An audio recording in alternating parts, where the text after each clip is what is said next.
Hello, everybody, and welcome to another episode of Creative Conversations. Today, I'm joined by Andy. Hello, sir. And Hello. Alex. Hello. Hello. So, you guys obviously are from Created by 10, fellow filmmakers, fellow storytellers.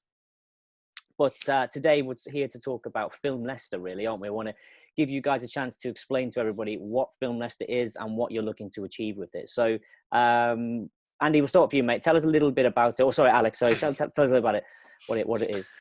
So, Film Leicester is a platform, probably one of the first types of platforms to really help try and bring Leicester's filmmaking community together. But actually, we're not just looking at Leicester's film community, we're looking for all creatives in Leicester, because as it happens, a lot of filmmakers will need graphic designers, web designers to help support them.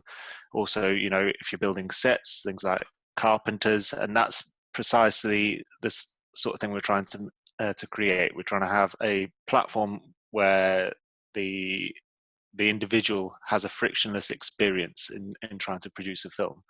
So it's finding locations, it's connecting with the right people, know who to go to, where to go to, all of that.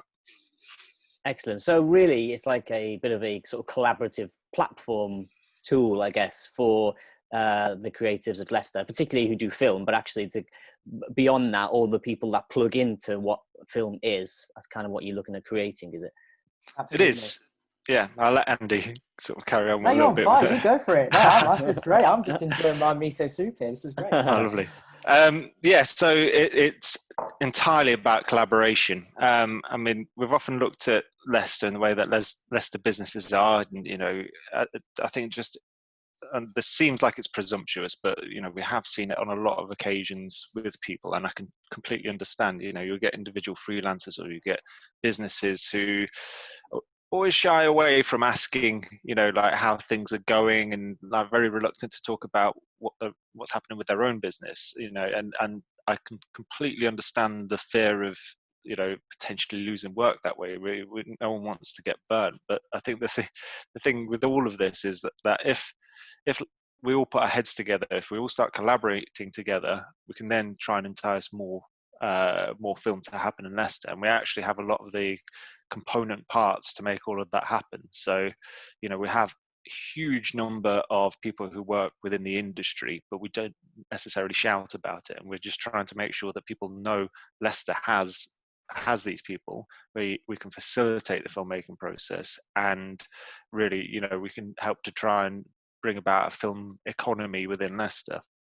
Yeah, absolutely. I think what, from your point of view, what would the benefits be of building that kind of vibe in Leicester? So everyone, I was speaking to you off air, obviously, about why I'm wearing my Liverpool shirt today. Obviously, we're champions of England, amazing. But there's a real benefit to, say, the city of Leicester winning the Premier League title in 2016, right? And the buzz and the vibe that we got from putting Leicester on the map for sport. And obviously Leicester's always had good stuff in terms of cricket and rugby, but that Premier League win for Leicester City really made Leicester a global place, known for the Premier League champions. So I guess my question is that what we want to achieve here in Leicester, on first of all on a regional level, but then hopefully on a national level and perhaps on an international level? So you think of Leicester as a destination to create film and to go and work in the film industry? Absolutely. Yeah, I mean, I don't know if you were there, Lee, at Victoria Park, obviously, like yourself, wearing that beautiful shirt there. I'm a Liverpool fan, but, I've been born and raised in Leicester, and to go to Victoria Park and seeing so many different people from different cultures and communities, young kids all the way up to, senior members of the public, it was incredible. And to be honest, a lot of, you find out that actually people got involved. There was a sense of pride and togetherness about being a part of something that was really, was never expected. And there was an amazing buzz around that city. I've never seen anything like it. I mean, I've seen football parades, but that was pretty special, especially from a city like Leicester. And yeah, there's still that buzz there. There's still that great little story of being the underdog and coming through adversity. And I'd say we did it, they did it. And I think we don't want it to lie there. don't think we want it to just be about Leicester City winning the league, or, you know, digging up Richard III under a car park. I think Leicester has so much potential and so much talent at our disposal. And as Alex mentioned about the platform creating, we just want to realize that potential and connect those dots, because we've got so much to show, and we want to put a spotlight on the city and create almost like a new identity. And don't get me wrongly, it's a massive challenge, and we're not naive to the fact that it's going to be difficult to do so, but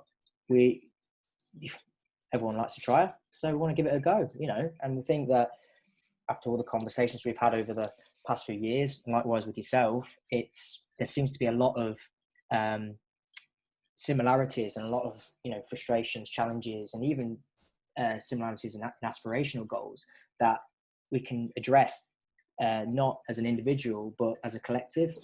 So yeah, the Film Leicester platform, or this new community we're trying to build, is just takes so many boxes, and something that we're really, really looking forward to growing over time, because it's not going to happen overnight, but you know, we're really, really passionate about making it successful. It's very much a tool and a community, so a place where you can find the resources you need, as well as an opportunity to collaborate, an opportunity to discover. You know, I think these are the important things within the city, you know, particularly from a community aspect. We have such a diverse mix of cultures and ethnicities in this city that, you know, as we have discussed previously, you know, that there are, we celebrate the religious festivals, and you can join in and participate with the religious festivals, but there needs to be more of that. We need to understand each other's cultures a bit more, different lenses, and understand the way that people are, you know, I suppose the struggles that people have gone through. You know, one person may see something entirely different way to somebody else, and that's an interesting way to look at things. It's an interesting point of view and a different perspective. Yeah, very much. Sorry, Lee, I was just saying, it's just very much. It seems to be, I don't know when you want to call it fate or coincidence or irony, the fact that we're trying to build a platform to bring togetherness in a world which is kind of seems to be a little bit fractured at the moment, and it's a little bit sensitive. And like I said, it just comes down to just understanding those lenses that Alex mentions. And Film Leicester is just one of many initiatives, I'm sure, that's out there within the county that are trying to bring people together. But again, like I said, obviously we're coming from it from a film perspective, because that's what we know and that's what we're passionate about. But, you know, to open those doors and connect those dots and to tell so many more stories that people don't really know about is kind of a no-brainer, really. Yeah, absolutely. I mean, to be fair, like you said, you've hit the nail on the head there. We are in a very fractured time. We're more polarized than probably ever before in our lifetimes. It was particularly in our lifetimes. But, you know, the more you can do social good through the things that you're passionate about and also skilled in, then for me, that's fantastic. I mean, just to sort of shift the point to, you know, we're talking about storytelling and things like that, and specifically about Leicester and what we have here in terms of that kind of cultural melting pot. It's really interesting but not surprising to see. We've obviously gone back into lockdown. We're the only city at the moment in the country who are back into this, you know, COVID-19 lockdown.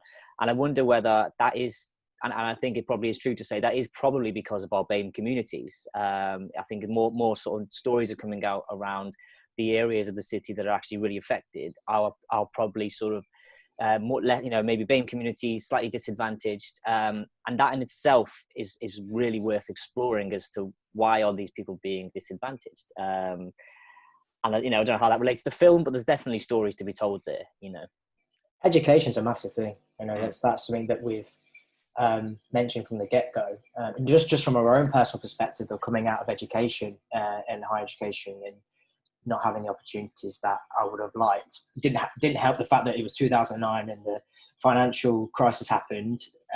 But education and opening those lenses and those viewpoints from different cultures and communities is only going to help us understand what's actually going on in those environments. So, you know, we can't sort of make those assumptions because we don't know what's going on.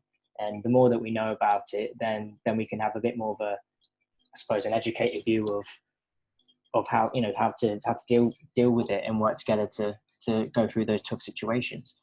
Yeah, I mean, absolutely. none of this happens without conversation in the first place.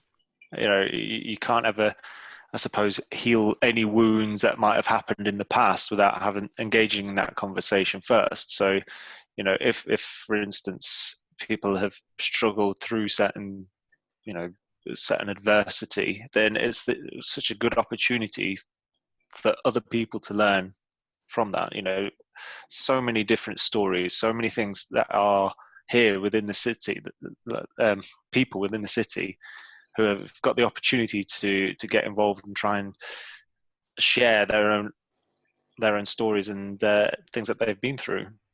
I've noticed there is less representation in our industry in terms of people of color.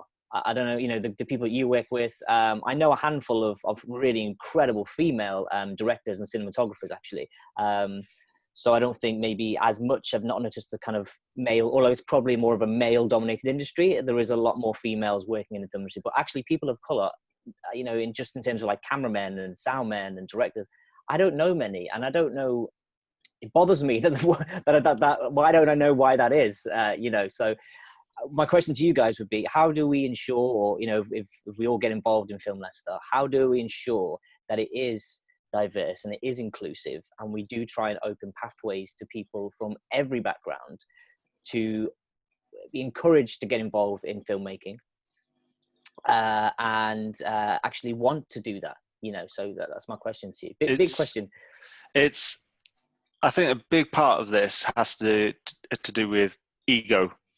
It's probably something that people don't necessarily want to discuss, but it's this, you know, ego is often the driving force behind a lot of the decisions you make day to day, and you can very easily give you one perception or another. And I think that's, you know, whether people have thought in the past that someone else is going to be incapable because of their gender, their sexuality, anything like that, you know, it's an ignorant viewpoint. And I completely agree with you. You know, I don't understand why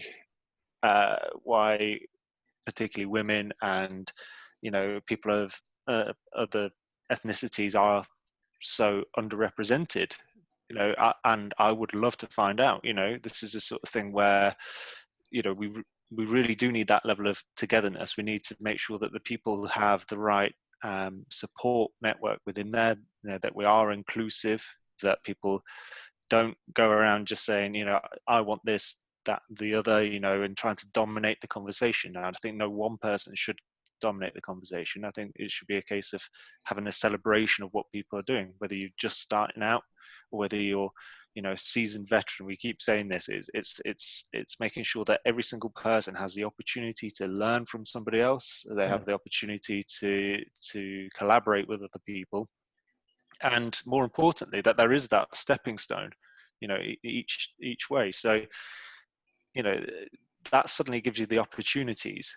And I think, you know, if you get rid of the ego and the opinions that you might come in with, you might learn something from other people, but at the same time, it gives the opportunity for people who are really talented to actually, you know, to say what they want, as in, like, tell the stories that they want, express themselves the way that they feel is right and that's true to them. Yeah, absolutely. You gonna say something then? Sorry, I'm looking at that point. point. I was just, I was mesmerized. It was great. It was a great comment. No, I'd probably just add to that is the platform, and even going back to the survey, which is a nice little plug there. It's open to everyone. You know, I think, I don't know whether it's just our generation. I don't know. I know there's a lot of issues at the moment, but it's an open door policy. You know, end of the day, if you show willingness to learn and want to collaborate and just do good, then, you know, it goes. Get involved. Get involved. It goes a long way. And attitude does go a long way. Attitude, yeah. I mean, the skills aspect is. I mean, I got taught this a while ago. It says you can't learn attitude. You can learn skills. And like I said, we've hired people that maybe haven't got the strongest skill set at the moment in time, but they've got the attitude to learn that skill. Yeah. And that goes so much a long way. And again, like Alex, it doesn't matter what gender, sexuality, creed or color, whoever, whatever, it doesn't matter. This platform is for everyone, and it's we hope. I mean, we aim to make sure that it's an open door, and it provides pathways to whatever their aspirations are. And I think going back to the opportunity side of things, we know that we've had so many conversations with people, and even leaving university, I think one of the questions is, I'm a creative, say within the film sphere, but I don't know what I want to do within film. I like picking up a camera, but then you find out once they get involved that actually they love something that's completely different. I mean, Oz, who we brought through our company, he was a prime example of someone who was really struggling. We didn't buy him, just it didn't sound like we bought him. Oz, like scandal emerging here. Yeah, sorry, rephrase that. No, Oz came through, and he was just, probably one of many hundreds of thousands of people that are in the same boat, thinking, what am I going to do? I want to work in the creative industry, but I don't know what I'm passionate about. I like to do this, I like to do that. And, he's obviously got a good eye for detail. His attitude's fantastic. And it's, lo and behold, he loves being on set. He likes organising. He likes, managing people, and that wouldn't have happened if it wasn't just giving him the opportunity to experience certain different things that you typically see within a set or being in a creative environment. And if we can create more of those opportunities for people, then fantastic. It'd be amazing. I think if you don't fail, you're never going to learn. You learn from your own failures. And I think that's, if we are able to provide a safe space, a safe environment for people to explore, to experiment, to really make, express themselves the way that they want to, and maybe it doesn't work out, you're still going to learn from that. I mean, you're not ever going to make the perfect film. No one's ever going to make a film and go, that was perfect. They're going to look at it and go, I should have improved that scene or done a little bit better there. Avengers Endgame, I mean. I was going to go more down Shawshank Redemption. No, but anyway, that's like for me, Shawshank's perfection. I've gone for pure commercialism. Woo! Endgame, baby. I mean, you might be able to see, actually, you can't see it. I've got, it might be able to see it from up here. I've got a load of, let's get a good one. I've got a load of Avengers pops up here. Look, is this Thor? Thor, my good man, Thor. There he is. He's my favourite. Bring me Thanos and all that. Right. Yeah. So, yes, I was going to say, actually, one of the biggest things I'm passionate about through the things that we do with Creative Coffee and this platform and stuff is actually sharing knowledge. And I think that's exactly what you guys are trying to do, trying to share knowledge. It's a skill exchange to some extent as well, which is really cool. Collaborating, growing together as well as individuals and as a collective. But in a wider sense, for me, it's about keeping all the amazing talent we have coming through the universities. Absolutely, yeah. Because we've got two fabulous universities. You've also got Loughborough Uni, you've got Loughborough College, you've got Leicester College, you've got some cracking educational institutions in the region. And particularly with regards to the creative subjects, we've got to do everything we can as, all the projects that we have going on, Film Leicester, what we're doing at Creative Coffee, and all the other great things that are happening, to try and show these graduates who are coming out, look, we can give you opportunities. It's okay. You don't have to go home. Stick around. We'll give you as much, experience as we can, because we want you to, apply those skills then back into the Leicestershire creative economy to keep it spinning and make it bigger and better. And it is difficult because obviously, when graduates come out of the university, early 20s, you need money. It's as simple as that. If you're going to stay in the city, you need money. So yes, it's fantastic to be able to work for free and get experience, but there is a balance there of actually trying to survive as well. And I know that's a real concern, for graduates. So I don't know how we address the money side of things, whether it's we get, pots of money through the CICs or the community projects, and we're able to almost give them little pots of money to go off and play and have a bit of fun. Because in many ways, that's what university is designed to be. It's a playground. You should be playing and experimenting. If you're making films at uni, you should be trying editing and sound and camera, and then you go, what did I like doing there? What did I enjoy? And you get less of that when you come out of the bubble of university, don't you? You don't have as much, because at uni you're safe. You've got the grants to get, so you can live in accommodation. You've got all the kit there. You've got all the crew there. You can make stuff. So it's bridging that gap for me. And I think that what you guys are trying to create could do that, I think.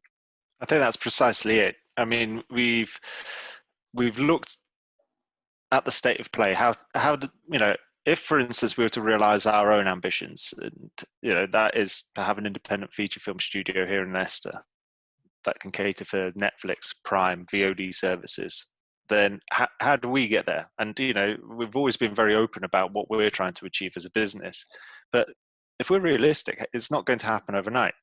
And there's a lot of people here in Leicester, a lot of crew, a lot of people who seem to come out of the woodwork when you don't expect it. And very much like that Premier League win, it's kind of like you don't expect it. It's kind of the gem, and it's the sort of thing that can bring people together. It can make people feel much more sort of inspired by the things that are happening. And I think we have the perfect opportunity with the crew that we have available, that the people working here. We have so many buildings that are owned by the council and by private residents that are amazing. There's so many old churches and places that productions could move to Leicester for. And if we make it a good product, if we make it very easy for productions to move to Leicester and to crew here in Leicester, then all of a sudden we're taking all that money that would be spent elsewhere and bringing it into our economy. And we need people coming to the city for precisely that reason, to grow our own economy. Question here is, obviously we are probably going to enter a recession. There's a strong chance we're going back into another recession because of the COVID crisis.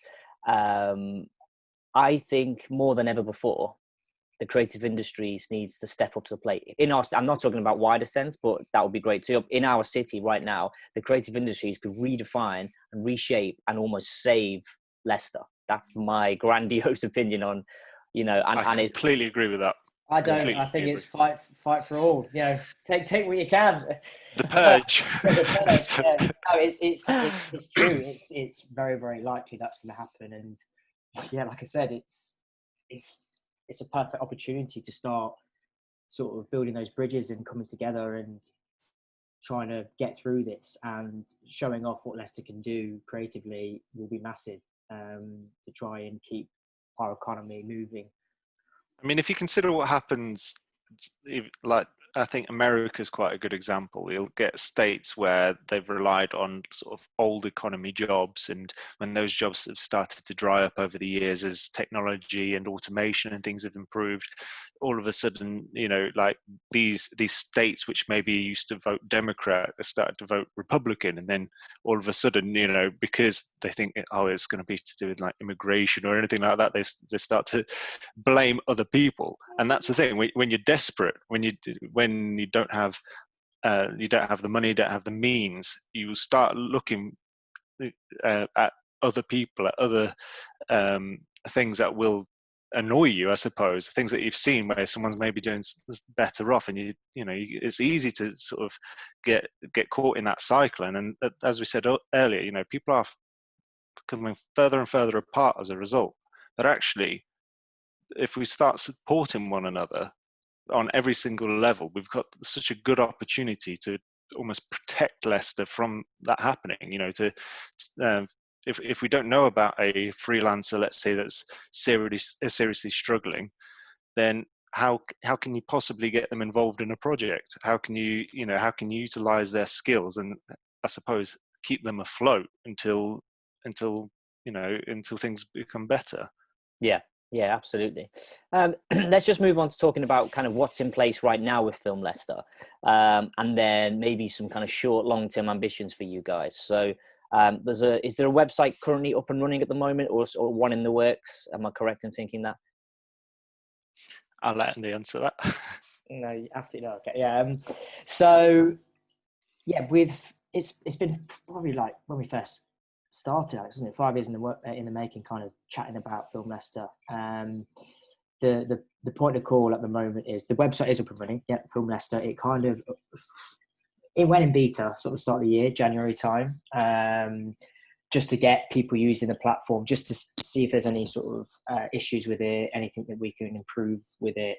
And we're planning to do an official, probably full launch next year when things kind of start settling down, and hopefully the lockdown kind of eases off and we can start sort of the social distancing can start easing off. The survey is our first point of call. And everyone loves a survey, I'm pretty sure. We get them pretty much in our email inbox every single day. But the reason we're going with a survey first is really just to try and capture what is the true opinions of creatives. And not just creatives, but people maybe that have got really strong feelings towards Leicester and, either directly involved with film, indirectly involved with film. Or even want to just get involved in the creative industry and don't know how. Exactly. And to collect all that information just gives us a bit more of a weight behind why we feel like we need something or a dedicated space or whatever the data provides. We've actually seen some really interesting results anyway come through, but and some of them we expected, some of them actually we didn't expect to come through. But we want to reveal that and share that with you at next year, 2021, when we can all sort of meet up. But yeah, the platform is now live. It launched in January in kind of beta, so you can sign up, you can have a play around, you can have a look around. I think we've got about 40 to 50 people on there so far, but we know that there's lots more people we want to get on the platform. It's really, really straightforward to use. I'd probably say it's very similar to Facebook, but I think we were very conscious of the fact that although Facebook, maybe at the moment, maybe it's a great platform. Politically, it might not be a great platform. I don't know where to stand on at the moment, sitting on the fence, but very aware that you can sometimes get lost in the feed. And we wanted to have something dedicated where people can go log into a platform where it was all the discussion is all about filmmaking or being a creative or knowing who to go and speak to or try and get involved. And it's searchable. It has topics on there, so you can, if you're interested even in something like art direction, you'd be able to follow that particular conversation and get involved with other art directors, or even actors or whoever else needs to be involved within the production side of things at any point. I mean, the typical scenario would be, if from a production point of view, I wanted to build a crew, I can go on there, search for sound recordists, camera operators, and it will all populate automatically and give you a list of all people, and you can go and engage with them. It's completely down to your own initiative to go and engage with people, see if they're, would be right for the project. Because like I imagine with any film project, sometimes maybe it's not the right person for that. But again, it's just connecting those dots, searching for locations. You can type in brick and we'll have a list of places that have, brick. Brick walls and brick buildings. Yeah, brick buildings. So over time, we're just going to be populating it. The key thing at the moment is having conversations with creators like yourselves and just getting the name out there, just to sort of get the true meaning behind Film Leicester, because there's always that kind of danger, which we do not want to come across at all, like this is an agenda for us as a production company. This far exceeds anything beyond what we're trying to achieve here. We know this is a big challenge, but we want everyone to be inclusive on it, and it is for everyone. It's not for us. So yeah, we're out there doing the PR run at the moment. Yeah, that's excellent. I mean, obviously, you guys always having that as a backbone to everything you do, that it's open and it's for everyone, then actually that should feed through everything you do in the future with it. So, that's really good. What I'll do, I'll stick a link to the website, and I'll stick a link to the survey in the Facebook post that we put out, so people can click it and they can get involved and have a look. Thank you, Lee. Yeah, no problems at all. Guys, I wish you every success with it. I'm hoping to be involved with you guys as well on it. I'm really, looking forward to seeing how it develops, and we'll see what happens. So, thanks for start again. Thank you for speaking with me about it today, and I'll catch up with you guys in a bit. Thanks for having us. See you soon. Cheers, fellas.